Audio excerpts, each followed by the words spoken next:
Hello दोस्तों, हमारे channel में सभी लोग को स्वागत है। हमारे चैनल में जो नए लोग हैं वो हमारे चैनल को सब्सक्राइब कर लें। हेलो स्टूडेंट, आप लोग ठीक हैं? ओके, चलिए। बिहार बोर्ड का परीक्षा अगले महीने होने वाला है, तो उसके देखते हुए कुछ महत्वपूर्ण आप लोगों के लिए बहुविकल्पीय प्रश्न लेकर आए हैं। तो पहले आप लोग इसको बनाइए, फिर हम बनाएंगे, उसको मिलान कीजिए कि आप लोगों से कितना सही हो रहा है या कितना गलत। पहला क्वेश्चन है, tan स्क्वायर 36 डिग्री बाटा cot स्क्वायर 54 डिग्री का मान होगा। तो ये सूत्र होता है tan 90 minus theta cot theta. उस सूत्र पर आप बैठाइएगा तो जो 36 डिग्री है cot स्क्वायर 54 डिग्री होगा, तो ऊपर नीचे कट जाएगा तो 1 आएगा। तो इसका जो आंसर होगा वो 1 होगा। दूसरा क्वेश्चन है, 105 का माद है, तो तीनों को जोड़ के 3 से भागा कर दीजिएगा तो 6/3। तो क्या आएगा माद? 2।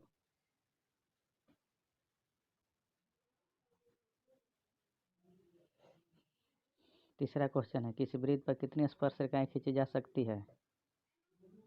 किसी वृत्त पर कितनी स्पर्श रेखाएं? एक वृत्त पर आप अनेक स्पर्श रेखा खींच सकते हैं।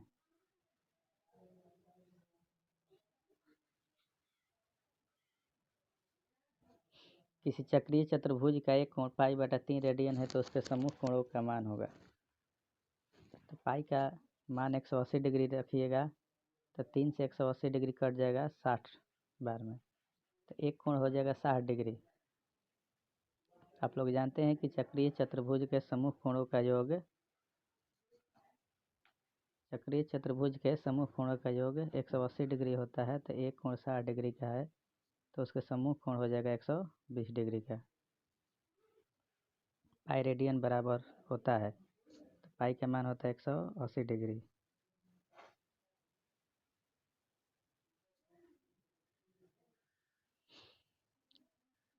cos 60 डिग्री प्लस 1 बाटा में cos 60 डिग्री माइनस 1 का मान निम्नलिखित में कौन होगा? तो cos 60 डिग्री के मान 1/2 रख करके इसको आप बनाइए, बना कर देखिए कितना आ रहा है।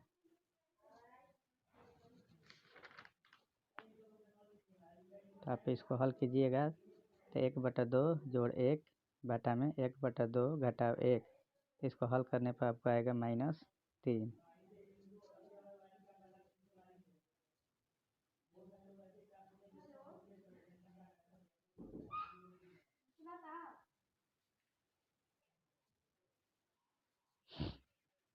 नेक्स्ट प्रश्न है, एक द्विघात बहुपद के मूलों का योगफल तथा गुणनफल क्रमशः 2 तथा -15 है, तो द्विघात बहुपद है।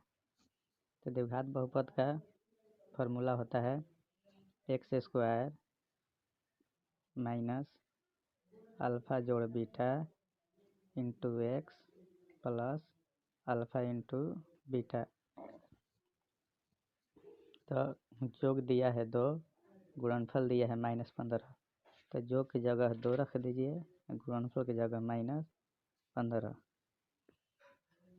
तो इसको हल करने पर आएगा x square minus 2x minus 15। तो इसका ऑप्शन नंबर हो जाएगा सी। ठीक समझ रहे हैं ना बच्चों? आप पहले आप वीडियो को पॉज कर लीजिए, पहले आप बनाइए, फिर उसके बाद आप मिलाइए कि आप कितना प्रतिशत सही बना रहे हैं। ये एक तरह से टेस्ट सीरीज है, आपको पता चल जाएगा कि आपसे कितना सही हो रहा है। निम्न में से कौन परिमेय संख्या है? तो ये तो आप लोग देखते ही मार दीजिएगा कि √2 कट गया तो 2 बचेगा, तो इसका हो जाएगा बी। नेक्स्ट प्रश्न, निम्नलिखित में कौन बहुपद नहीं है? तो देखिए बच्चों, बहुपद कौन नहीं होगा? जिसका घात 1 से कम होगा। जिसका घात जो है माइनस में, तो माइनस में इसमें किसका घात है? ऑप्शन नंबर सी का, क्योंकि 1/x लिखा है तो x पर जाएगा तो इसका पावर माइनस में हो जाएगा, इसलिए इसका इस प्रश्न का आंसर होगा सी। अगला प्रश्न है, यूक्लिड विभाजन एल्गोरिदम दो धनात्मक पूर्णांकों के निम्न में से किसे परिकलित करने की तकनीक है? तो यूक्लिड विभाजन एल्गोरिदम से आप लोग केवल मशक ज्ञात करते हैं, तो इसका होगा ऑप्शन नंबर बी। नेक्स्ट प्रश्न है, एक समकोण त्रिभुज में कर्ण का वर्ग शेष दो भुजाओं के वर्गों के योगफल के बराबर होता है, इस प्रमेय को किसने प्रतिपादित किया था? पाइथागोरस।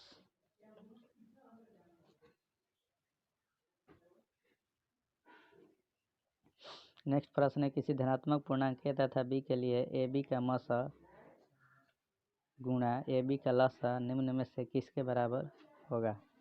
तो दो संख्याओं के मस गुना लस वो दो संख्याओं के गुणनफल के बराबर होता है, तो ऑप्शन नंबर सी होगा।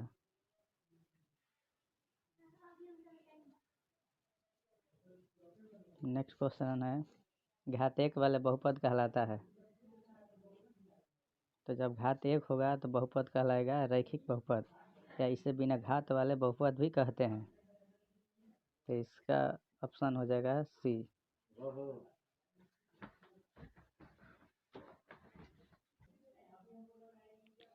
अगला प्रश्न है, त्रिघात बहुपद का व्यापक रूप है? तो आप लोग जान रहे हैं त्रिघात बहुपद का व्यापक रूप ऑप्शन नंबर बी होगा, ax³ + bx² + cx + d। अगला प्रश्न है, एक रैखिक समीकरण युग्म जिसका कोई हल नहीं होता है कहलाता है? कोई हल नहीं, तो क्या कहलाएगा? बताइए आप लोग। युग्म विरोधी, क्योंकि जब उसका ग्राफ खींचा जाता है कोई हल नहीं का, तो देखिए इस तरह का उसका ग्राफ होगा, समानांतर होगा, ये कहीं मिलेगा ही नहीं, ये एक दूसरे का क्या कर रहा है? विरोध कर रहा है। इसी तरीके से इस ट्रिक से आप लोग ये कहीं नहीं मिलेगा, एक दूसरे का क्या करेगा? विरोध करेगा, इसलिए इसका ऑप्शन नंबर होगा सी। अगला प्रश्न, साइन ए बराबर 3/4 तो कॉस ए का मान होगा? देखिए, तो साइन का हो जाएगा आपका लंब बटा कर्ण,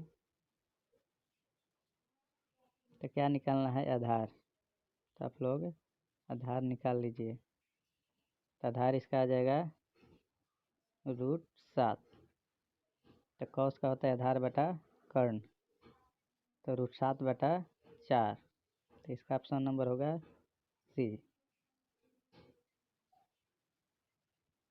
नेक्स्ट प्रश्न है, सूत्र mx2 + n x1/m1 m + n my2 + ny1/m + n कहलाता है? तो किसका कहलाता है? ये विभाजन का सूत्र कहलाता है।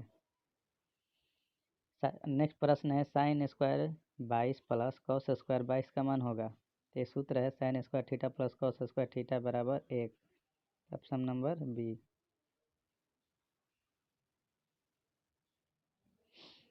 अगला प्रश्न है, AP का 3, 3 + √2, 3 + 2 √2, 3 + 3 √2 का सारबंतर है, तो सारबंतर ज्ञात करने का सूत्र है D बराबर A2 - A1, तो दूसरा पद हो जाएगा इसका 3 + √2 - 3, तो 3 से 3 खत्म, कट जाएगा, प्लस माइनस में है, तो क्या बचेगा? √2, तो √2 कौन सा है? Option number B.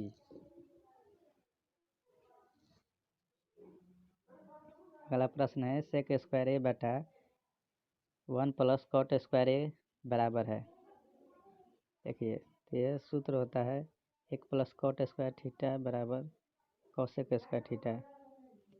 तो सेक स्क्वायर ए बटा में 1 प्लस कॉट स्क्वायर हो जाएगा कोसेक स्क्वायर ए। फिर आप सेक स्क्वायर के चेंज करके 1 बटा कॉस स्क्वायर ए बटा में 1 बटा साइन स्क्वायर ए। फिर आप इसको 1 बटा साइन स्क्वायर के स्पोरेकल का व्युत्क्रम करेंगे तो sine square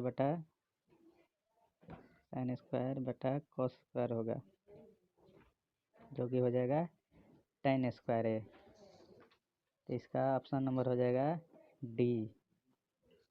option number D हो जाएगा।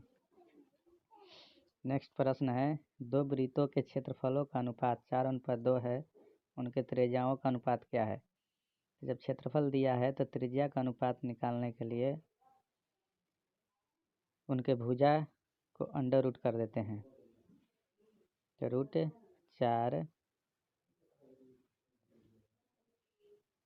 √4 बटा √2, तो 4 का वर्गमूल हो जाएगा 2√2, तो 2:2। तो इसका ऑप्शन हो जाएगा डी। अगला प्रश्न है, साइन 48 इंटू साइन 42 का मान होगा। तो यहाँ साइन 42 के जगह मिसप्रिंट हो गया है थोड़ा सा, आप लोग कर लीजिए सेक 42। यहाँ क्या करना है, सेक 42 डिग्री। तो सेक 42 का आप चेंज कीजिएगा तो कौसेक 42 हो जाएगा। तो साइन 48 इंटू कौसेक 48 बराबर 1 हो जाएगा। अगला प्रश्न है, 5 7 6 4 2 1 की माध्यिका है। तो माध्यिका ज्ञात करने के लिए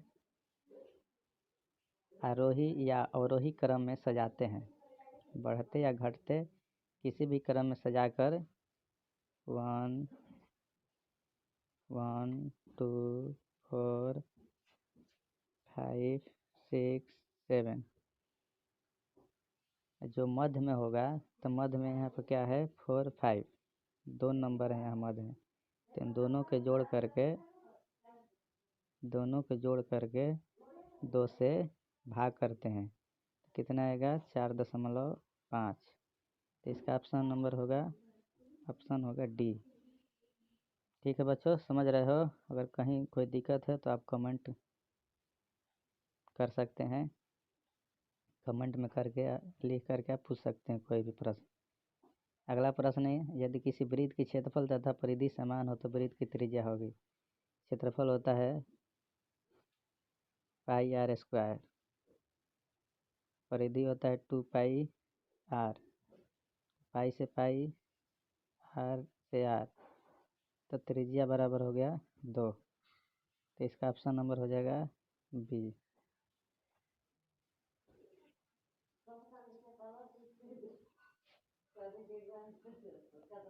अगला प्रश्न है, तो साइन 38 डिग्री बटा कॉस 52 डिग्री का मान है। तो आप ऊपर या नीचे किसी का भी चेंज कर दीजिए, ऊपर वाला का या नीचे वाला का। साइन 38 का अगर चेंज कीजिएगा तो कॉस 52 होगा, कॉस 52 कट जाएगा तो क्या बचेगा 2। Option number C. Next question, अगला प्रश्न है, 2 या 2 से अधिक अभाज्य संख्याओं का मस्सा होगा। अभाज्य संख्या जो किसी से कटेगा यानी स्वयं से, तो 2 अभाज्य संख्या का मस्सा होगा 1। Option number A. अगला प्रश्न, किसी एपी के क्रमागत पदों के अंतर को कहते हैं पदांतर या सारबंतर। तो इसमें दोनों ऑप्शन दिया है, पदांतर और सारबंतर। तो इसका हो जाएगा डी, बी और सी दोनों।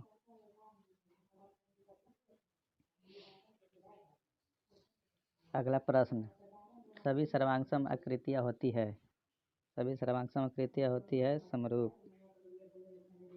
√3 बटा √12 एक संख्या है, √3 से √12 कट जाएगा, √4 बार में, और 4 का वर्गमूल हो जाएगा 2। ये क्या हो गया? परिमेय संख्या। Option number 1। अगला प्रश्न, रैखिक समीकरण का आलेख होता है सरल रेखा। अगला प्रश्न है, वृत्त का क्षेत्रफल बराबर है। वृत्त का क्षेत्रफल होता है पाई आर स्क्वायर। किसी प्रयोग की सभी प्रारंभिक घटनाओं की प्रायिकताओं का योग कितना होता है? जितने एक प्रश्न में जितना भी घटना हो उसका प्रायिकता निकाल करके उसको जोड़ने पर आता है एक आएगा। अगला प्रश्न है, समांतर श्रेणी में 3/2 1/2 -1/2 का सारबंतर है। तो सारबंतर का सूत्र पहले ही बता चुका हूँ, D बराबर A2 - A1। तो A2 दूसरा पद है 1/2 माइनस पहला पद है 3/2, तो हो जाएगा -2/2। तो 2 से -1, इसका ऑप्शन नंबर हो जाएगा A। अगला प्रश्न है, दो क्रमिक संख्याओं का HCF होगा। दो लगातार संख्या का मौसा होगा तो 1 होगा। समझ रहे हैं ना बच्चों आप लोग? द्विघात समीकरण इतने के विवेचक है, तो विवेचक का सूत्र होता है D बराबर B² - 4AC। इस सूत्र पर बैठाकर विवेचक ज्ञात कीजिए। B का मान -2 है, -2 का स्क्वायर 4, 4 -4 गुना 3 गुना 1/3, 3 कट जाएगा, 4 में से 4 घटेगा 0। ऑप्शन नंबर हो जाएगा A। अगला प्रश्न है, बहुपद 4x² - 4x + 1 के मूलों का गुणनफल होगा। मूलों का गुणनफल होता है C/A, तो 1/4। Option number C।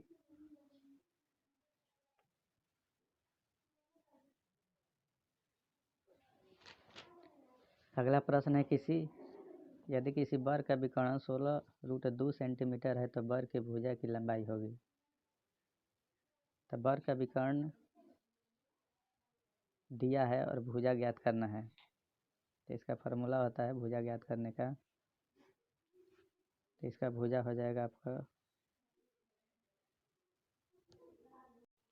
तो वर्ग के विकर्ण बराबर होता है √2 गुना भुजा। तो 16 विकर्ण दिया 16√2 बराबर √2 गुना भुजा ए। तो √2 से √2 कट गया, तो भुजा कितना हो गया 16। इसका ऑप्शन नंबर हो जाएगा B। अगला प्रश्न है, एक घनाभ के कोरों की लंबाई क्रमशः 3 सेंटीमीटर, 4 सेंटीमीटर और 12 सेंटीमीटर है, तो घनाभ के विकर्ण की लंबाई है। तो पहले आप आयत की लंबाई चौड़ाई से उसका विकर्ण निकालते हैं, उसी तरह 3 4 से हो जाएगा विकर्ण 5, अब 5 और 12 से फिर निकालिए तो हो जाएगा √169, उसका वर्गमूल हो जाएगा 13। Option number D। अगला प्रश्न है, P का मान होगा यदि Px × x - 2 + 6 बराबर 0 के मूल बराबर है। तो कोष्ठ तोड़ करके Px से गुना कर करके मूल बराबर है, तो B² - 4AC बराबर 0 होगा। उस फार्मूला पर बैठा करके इसको हल कीजिए। P का मान होगा 6। Option number C। अगला प्रश्न है, यदि cot थीटा बराबर 3/4 तो tan स्क्वायर थीटा का मान होगा। cot थीटा का मान दिया है तो उसका व्युत्क्रम कर दीजिएगा तो tan थीटा का मान आएगा। तो 4/3, उसका वर्ग करने पर 16/9। ऑप्शन नंबर D होगा। अगला प्रश्न है, त्रिभुज ABC में AB का मान दिया है, AC BC का मान दिया है, तो कोण B का मान होगा। सबसे बड़ा भुजा AC दिया है 12, सबसे बड़ा भुजा AC दिया है 12, AC दिया है 12, तब B से कोण कितना का होगा 90 डिग्री का। Option number D। अगला प्रश्न है, दो पूर्णांक A और B सहभाज्य कहलाते हैं यदि मौसा AB बराबर है।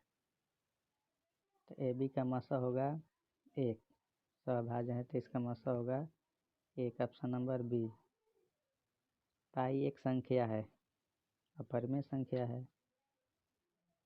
Option number B. 0.75 का p/q रूप में लिखने पर q का मान होगा। दशमलव हटाने पर आएगा 75/100।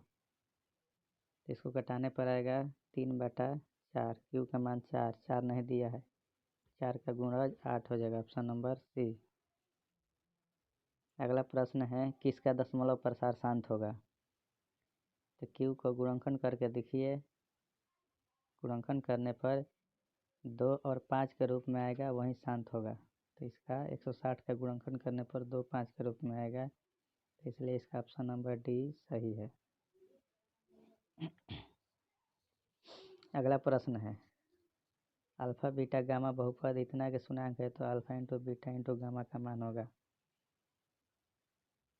तो ये सूत्र है, तो इसका ऑप्शन नंबर डी सही है, -d/a। अगला प्रश्न है, दो समीकरण युग्म में यदि a/d बराबर नहीं है b/e तो रेखाएं होगी, प्रतिच्छेदी होगी। ये भी सूत्र है।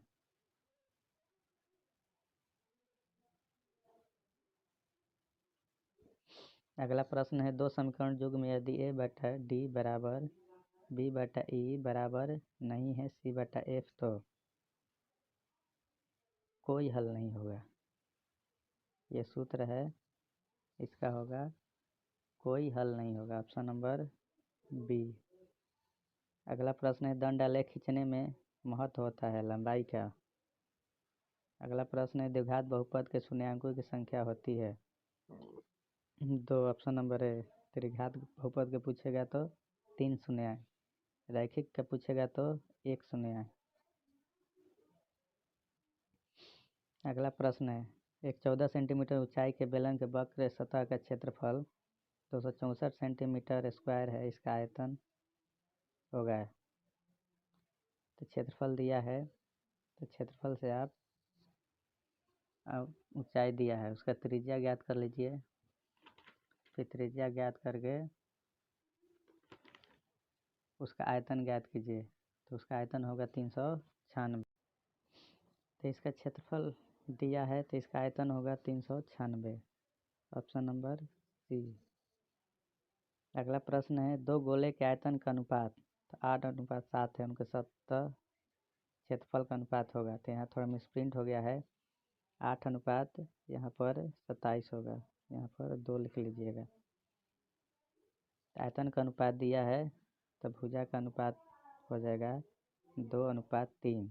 फिर क्षेत्रफल का अनुपात हो जाएगा 4:9। Option number D.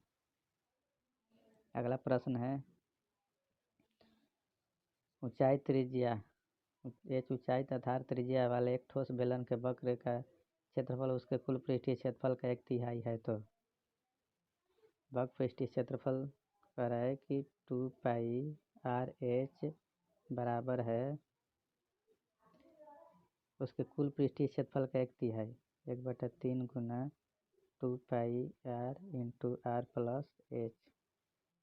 तो देखिए 2πr से 2πr कट जाएगा, तो h बराबर 1/3 r प्लस h बचेगा। तो 3h से गुना हो जाएगा, तो 3h बराबर r प्लस h। समझ गए? फिर h को इधर लेकर आ जाइए, तो 3h में से h घट जाएगा, तो 2h बराबर r।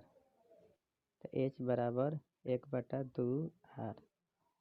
h बराबर 1/2r। Option number B. Option number हो जाएगा बी। अगला प्रश्न है, 12 सेंटीमीटर व्यास के गोले द्वारा विस्थापित हवा का आयतन। व्यास 12 दिया है, तो त्रिज्या हो जाएगा 6। फिर उसका आयतन ज्ञात कर लीजिए, तो 288 पाई आएगा। Option number D. अगला प्रश्न है, किसी 5 सेंटीमीटर भुजा वाले घन को बांटकर 1 सेंटीमीटर भुजा वाले कितनी घन बनाए जा सकते हैं? तो 5 सेंटीमीटर भुजा वाले का आयतन हो जाएगा 125, और 1 सेंटीमीटर वाला का आयतन होगा 1, और भागा कीजिएगा, तो उसका कितने बनेगा? 125। Option number C. अगला प्रश्न, यदि 4 लगातार विषम संख्याओं का माध्य 6 है तो सबसे बड़ी संख्या है। तो 4 विषम संख्या का माध्य 6 दिया है तो चारों संख्या का जोड़ हो जाएगा 4 6 24 और 9 7 5 3 दोनों के जोड़ने पर 24 आएगा। तो सबसे बड़ा संख्या होगा इसमें 9, ऑप्शन नंबर बी। अगला प्रश्न दिया है इतने का बहुलक हो सकता है, तो इसमें बच्चे गलती कर देंगे। देखेंगे कि सबसे अधिक 4 भी आया है 3 बार और 6 भी आया है 3 बार, तो 4 तथा 6 दोनों कर देंगे। दोनों को जोड़ करके 4 6 को जोड़ करके 2 से भाग कर देंगे 5, तो सिर्फ 5 पर टिक लगा देंगे, जबकि गलती हो जाएगा। यहाँ पर 4 तथा 6 दोनों होगा। क्यों होगा? क्योंकि तथा x का बहुलक, x खाली जगह है, x के जगह पर कोई भी संख्या हो सकता है, 1 2 3 4 5 6 कुछ भी, तो 4 6 कुछ भी हो सकता है, इसलिए निश्चित नहीं है कि सिर्फ 5, तो इसका 4 तथा 6 दोनों हो सकता है। अगला प्रश्न है 3 सही सिक्के उछाले जाते हैं, कम से कम 2 हेड आने की प्रवृत्ति है। 3 सिक्के अगर उछालेंगे तो कुल संभावना बनेगा 8 और कम से कम 2 हेड पूछ रहा है, 2 से अधिक भी हो सकता है, 3 भी हो सकता है हेड, तो कुल संभावना 8 बनेगा, कम से कम 2 हेड आने की संभावना 4 बनेगा। तो 4/8, तो 4 से 8 2 बार में कट जाएगा, तो इसका ऑप्शन नंबर हो जाएगा ए 1/2। अगला प्रश्न है एक साथ 2 पासे को उछालने पर प्राप्त संख्याओं का जोड़ 7 होने की प्रवृत्ति है। तो 2 पासे को एक साथ उछालेंगे तो कुल संभावना 36 होगा। 2 संख्याओं का जोड़ 7 होने की संख्या 6, 6/36, तो 6 से 36 6 बार में कट जाएगा, तो इसका ऑप्शन नंबर बी होगा 1/6। अगला प्रश्न है निम्न में से कौन सी घटना की प्रवृत्ति नहीं हो सकती है? तो ऑप्शन नंबर 1., क्योंकि किसी भी घटना की प्रवृत्ति 0 से कम और 1 से अधिक नहीं हो सकता है, 0 1 के बीच में ही होगा, इसलिए 1.1 किसी घटना की प्रवृत्ति नहीं है। ओके बच्चों, आप लोग समझ गए? तो आप लोग वीडियो को अगर अच्छा लगा हो तो लाइक कीजिए, शेयर कीजिए और हमारे चैनल को सब्सक्राइब कर लीजिए कि आगे आप लोग को नोटिफिकेशन मिलते रहे। थैंक यू बच्चों। चैनल को लाइक करें और सब्सक्राइब करें।